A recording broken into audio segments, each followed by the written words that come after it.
Although Thanksgiving is an American holiday, the spirit of the day is rooted in our roots as a nation in God and faith. And it's moments like these when I think we need to be introspective, obviously thankful that we are lucky on this show to be able to today seek the counsel of one of the wisest men that I know. Our next guest, Fox News contributor, theologian, Jonathan Morris. I'm always still ready to say father, right? So I'm sure everyone still slips for everyone. But, I want to talk to you. It's so important today because considering just how vitriolic the last year has been. I mean, really, I don't think anyone who's alive has ever seen a political environment that was this vitriolic. Yeah, this person's a bad guy, she's a bad guy, he's a bad guy, but never to this degree where hatred was on the menu. What should be on the menu tomorrow during these Thanksgiving dinners to sort of begin the healing process? Yeah, and family members who love each other very much have been divided, right? I think tomorrow, and this is not a lack of courage or lack of being honest and truthful and authentic. No, tomorrow is a great time, and these weeks, I would say, is a great time to find what you have in common with the person with whom you disagree and talk about that. Everybody knows where you stand. Right. Everybody knows where you stand. Right. And it's a great time to show respect and love. Think about how respectful God is. If you believe in God, and if we believe in an all-powerful God, how respectful He is, right, of our free will. He's not forcing us to do the right thing, just the opposite.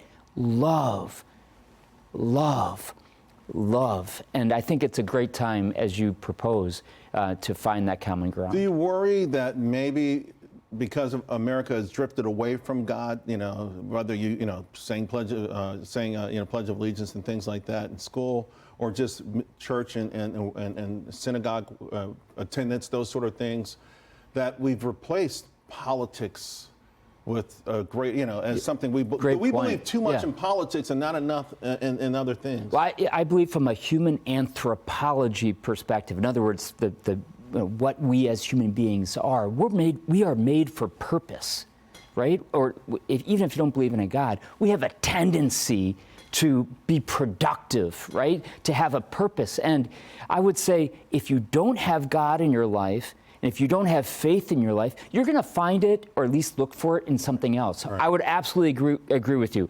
But on this Thanksgiving Day, let's look back at history. 3 dates real quickly: 1621, 1776, 1861. Look up those dates. Think about the first pilgrims. Think of George Washington, our first president, and then think of Abraham Lincoln. George Washington, the first president to proclaim a day of Thanksgiving.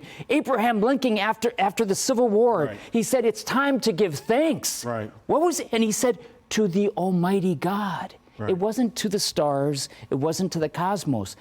That is a long history that we've had as a nation to recognize that our benefits come from a source outside of ourselves. Right. What we add 1962 to the list? That's when I was born. Oh, my gosh. Okay, I thought you were going back to civil rights or something. Thank God for the birth of Charles, brothers and sisters. So we got less than a minute to go, but listen, again, it's been an amazing year. There's optimism out there, and it feels like, okay, we could seize upon this. We call it in the stock market animal spirits, but is there another name for a period like this, sort of this period of hopefulness that didn't exist maybe 3 weeks ago? Well, hopefulness for 50% or 51 or 52% of the population, and a lot of angst for others. But even some of the people who didn't vote for Trump have come across. I saw YouGov polled earlier this week, and 20 to 30% of young folks who didn't vote for him are now optimistic. Excellent. So it feels infectious. Listen, I think change is always a good thing, especially in Washington, D.C. I heard you say before, hey, go to Washington for 1 term, 2 terms, 3, whatever it is. Get out of there. Yeah. Change is a good thing because we don't want anyone to have total power. God has almighty power. And we don't want humans to have absolute power. And that's the gift of freedom, and the gift of democracy.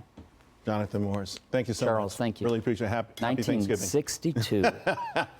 By the way, folks, on this same sort of thread here, a must-see series for you. Martin Scorsese presents The Saints. It's available now, exclusive on FoxNation.com, and it's just absolutely remarkable. It's just great great history, if you love history, if you love faith, if you just want to be entertained, it covers it all.